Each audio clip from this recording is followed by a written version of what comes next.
Well, good morning, afternoon, evening, whatever time it may be when you're watching this. This is the part I'm always bad at. Hello, welcome to the channel. My name is Robin, and this is Knotting Hook Crochet. I always forget to say that. I don't know why. I just assume you all know who I am. So, last time we chatted, it was kind of a strange day. You saw me working on some Etsy listings. You saw me cheating wrapping Christmas presents. You went for a ride in the car with me. You got to see me trying to get my yarn organized. And I put all my partial skeins in a basket. And I want to use those first. But here's what happens. You need a red. There is no red. So now you have to start a new skein. You start to work on something and it's not enough, so you have to start a new skein. So I haven't made much progress on that. I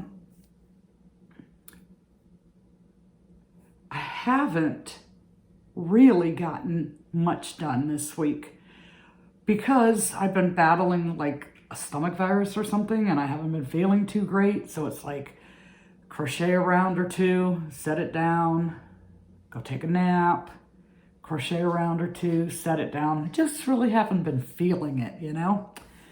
But I am starting to feel a little better, and I did get an order on Etsy, which taught me something new about Etsy.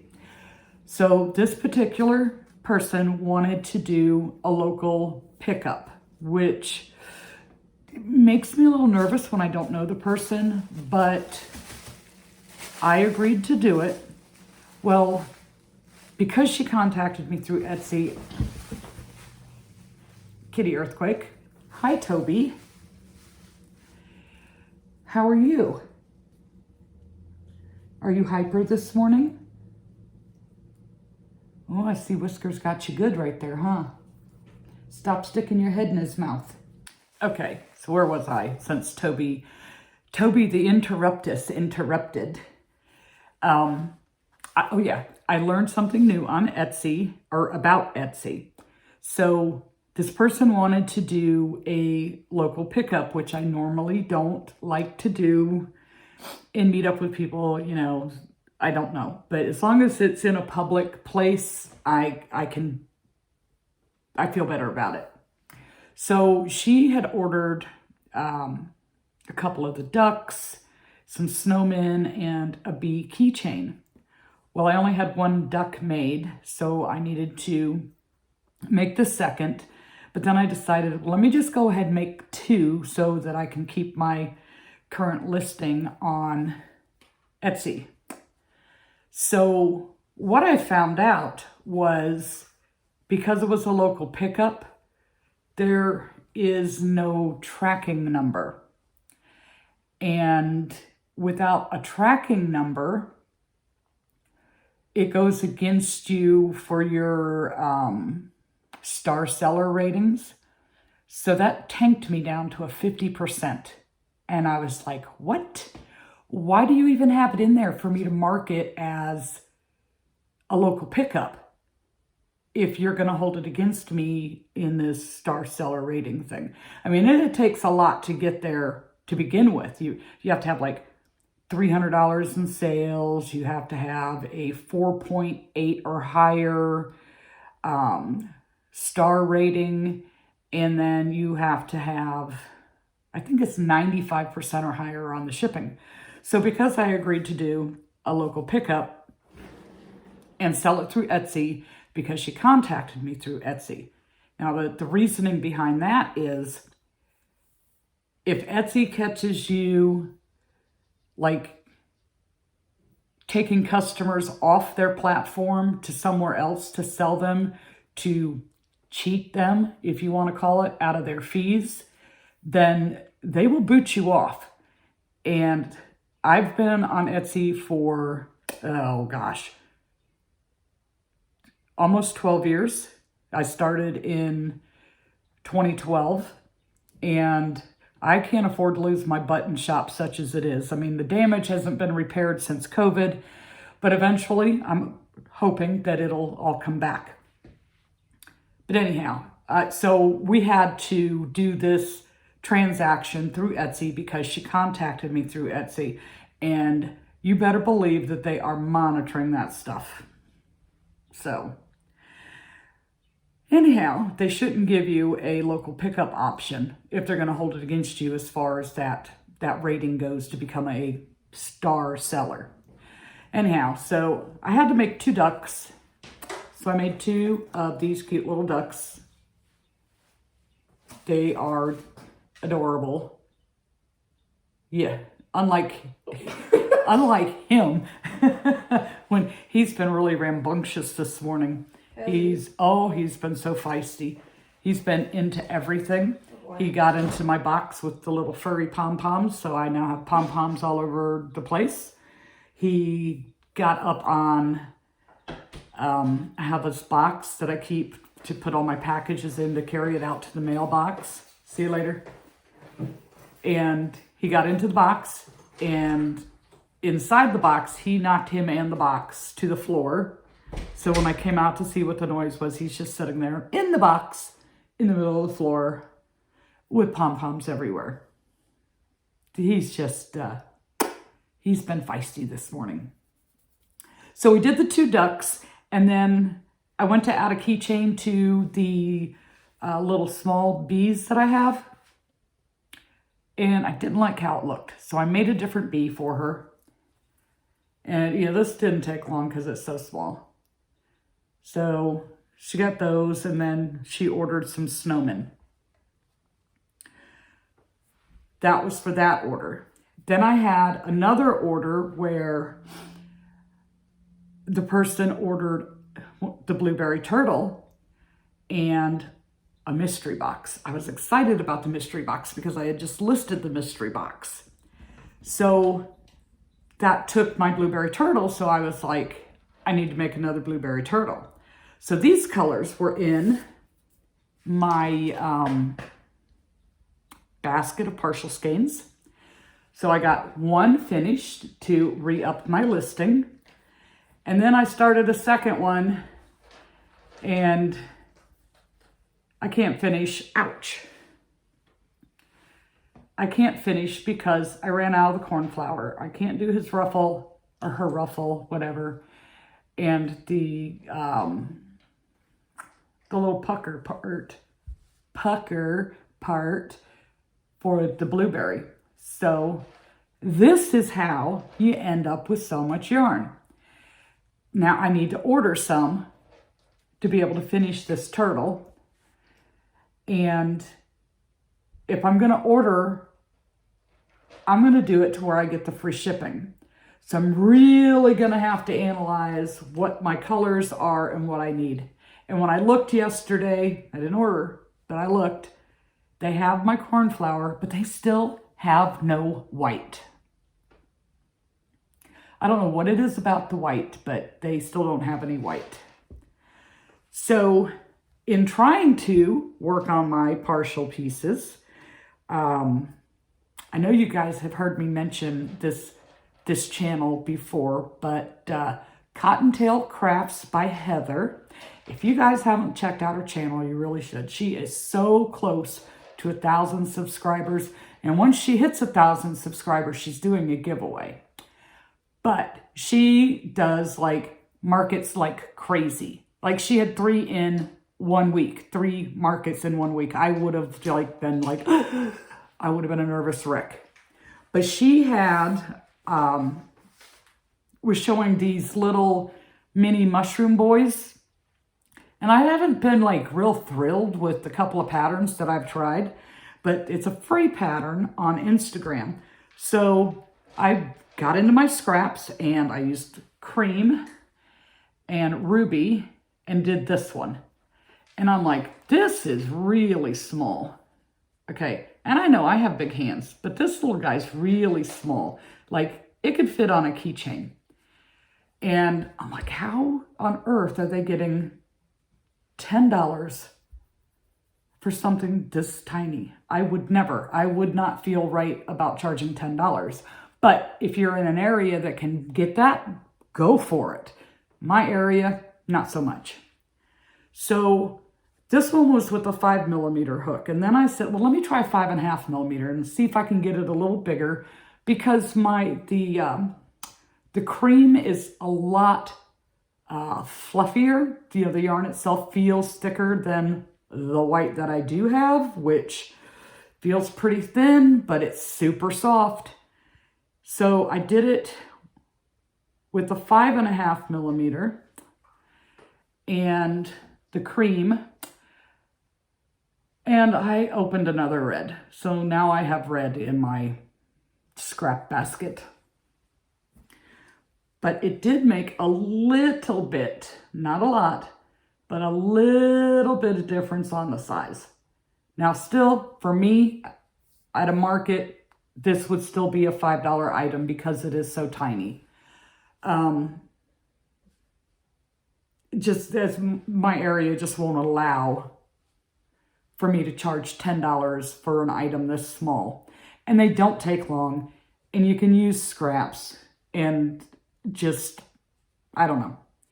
So what I did is I ended up doing 3 of them, and I'm going to add them into the mix of the things for the mystery boxes on Etsy.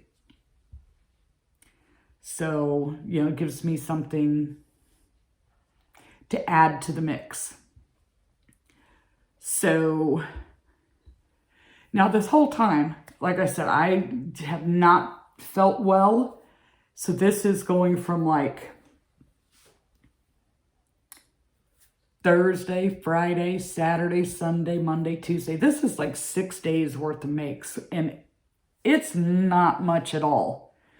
The ducks, I pushed my way through it because that was an order, and I meet up with her tomorrow. So I wanted to make sure that that was all done and everything was ready to go for that. The other stuff, it was just like, oh, I need something to do. And then I'd start, and then I'm like, oh, I don't feel like it. I don't feel good. I want to go lay down. I mean, it's just been a rough week. So then not everybody, a lot of people like to make the s'mores. And I was, my friend Sue from Crafty Sue 519, she makes the s'mores, but hers come out like really big. I didn't want to make something that big. I wanted something smaller. So on my Instagram feed, Wonder Crochet came across, and she has a couple of mini patterns, and I think it's 3 that she has. But 2 of them I wanted to try. The s'more and the,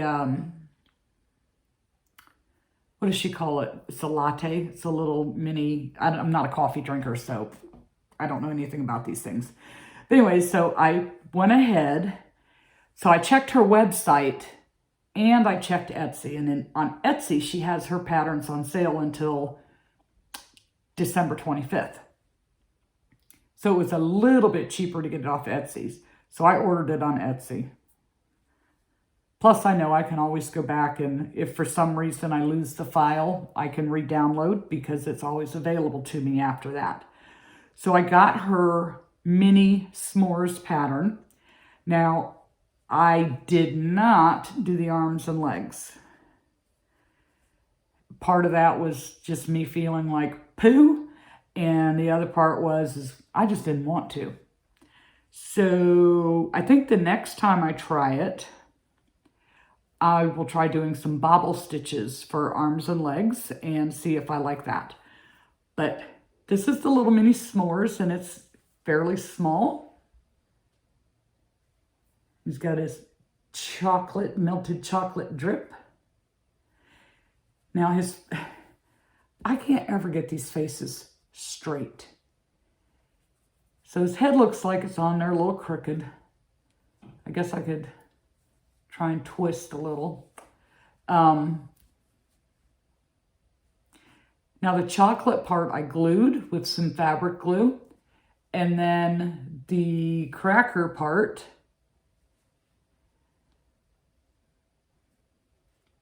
I'm gonna have to check out Hobby, whatever, and see what their tan colors look like, because even though Premier has a lot of colors, this doesn't look like a graham cracker color to me. But that's like your choice. That's toffee, chocolate, and white. And when you do the cracker part, you sew them. You go through, all the way through the marshmallow to the other side where the cracker is, and do a couple of stitches to hold them in place. So it was fairly simple. I just wish I had a different color for the cracker part. It just, if I was to hold up a actual graham cracker next to this, maybe, no, because you can't go to them local. I was going to say maybe you could just take a graham cracker with you when you're shopping the yarn, but you can't buy this local. It's all online. So I did the s'mores. And then I had someone else ask me if I was going to be posting any of the cats on Etsy. And, well, yes, I am going to post cats on Etsy. I have to make them, though. I mean, I do have my Siamese I could list. So I decided I want to try and do a tuxedo cat, a black and white tuxedo cat. And I'm sure most of you guys already know this, but working with black is like a major handicap. It is so much slower to do, and you have to be so careful. I don't know how many rows I frogged out, but you have to be so careful because it's too easy to miss a stitch or double stitch in the same spot where you're not supposed to. So it took me a considerable amount of time to make this black cat. But here he is. Now, after I got him finished, and I went to see, well, what color eyes do they have? And it said they're born with blue eyes and they usually turn green. So I used green eyes. But then when I'm looking at all these pictures, I'm like, I should have done the paws and the feet white. Too late now. I'm not undoing it. But if I decide to make another black one, and that's a big if, I would do the feet and, you know, the little paws I would do in white. So this is the black cat. And I consulted Jenna, what color nose should I use? And she says because he has the white face, it gets a pink nose. If it was a dark face, it would get a dark nose. So he has the pink nose. But he turned out pretty cute. And then I was like, I wanted to do the white on the belly. And I'm sitting there thinking, oh, I'm going to have to draw out this map of the stitches. And I'm trying to do that. I'm trying to go in a circle, and it wasn't working out very good for me. I was just like ending up looking really whack, so I could figure out like how many stitches on this row do I do black, and then how many white, and then black. And then I just said, you know what? I'll start where the legs are, and I'll use the legs as my guide, because I know once the legs are attached, then you can pretty much center it like that. So I think I did pretty good at centering his white belly. It doesn't look like to me, it doesn't look like it's drifting off in one direction because of working in the round. So I thought I did pretty good with that. So that is the black cat. And that is what I made for the week. Now I got a couple of emails from subscribers, viewers, YouTube friends, that's a better word.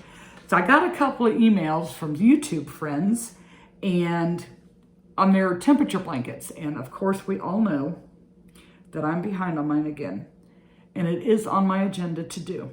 But I have so many things that I want to do, and there's just not enough time in a day to do them all. Like I said before, multiplicity. I need like 5 to 10 of me. And I can assign each of me a different task. And one of those me's would be assigned temperature blanket. The other me would be assigned my filet blanket.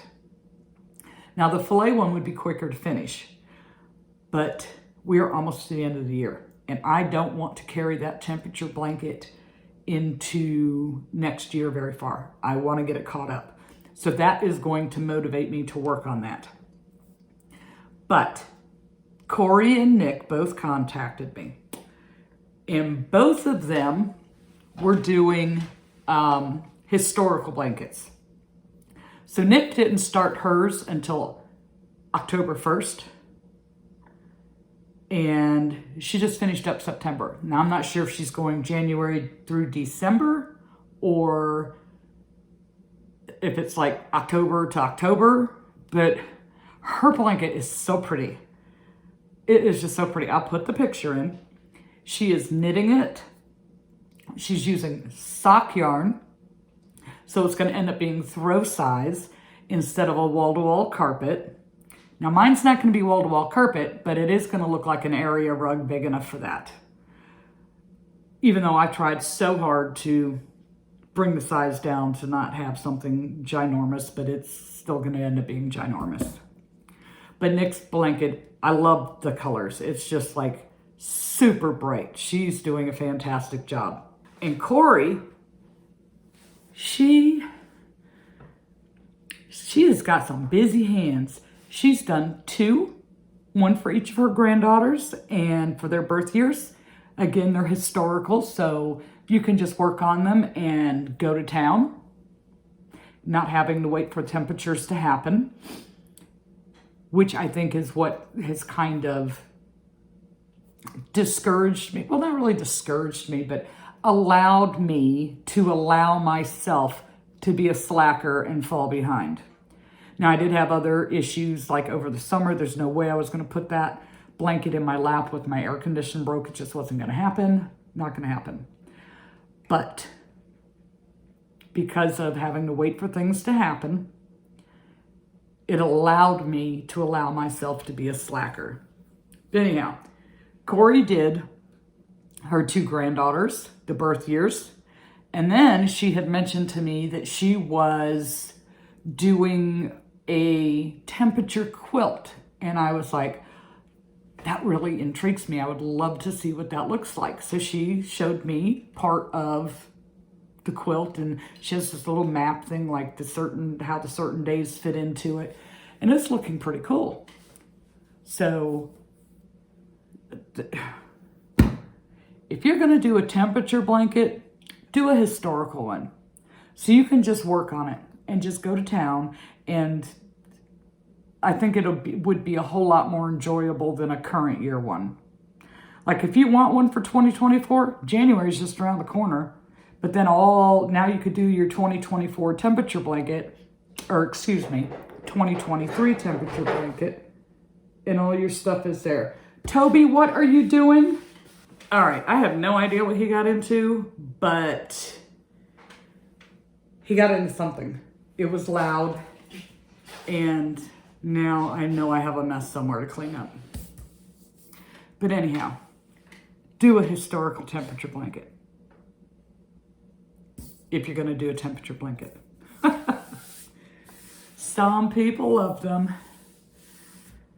Some people, like me, some people, meaning me, I was very enthusiastic in the beginning and about mid-year, and I've heard this from a lot of people.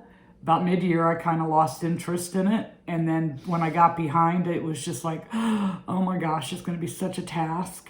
And I got caught up, and then I fell behind again. And my only excuse is that I was making plushies. I was having fun. So if I don't get to come back on before Christmas, I'd like to say happy holidays to everyone. Merry Christmas, Happy Hanukkah, Happy Kwanzaa, happy whatever it is that you celebrate. Okay, so I'm going to go and figure out what Toby got into and clean up that mess. But if you don't want to help me clean up Toby's mess, you can go right over here and check out this video. and I'll probably see you over there.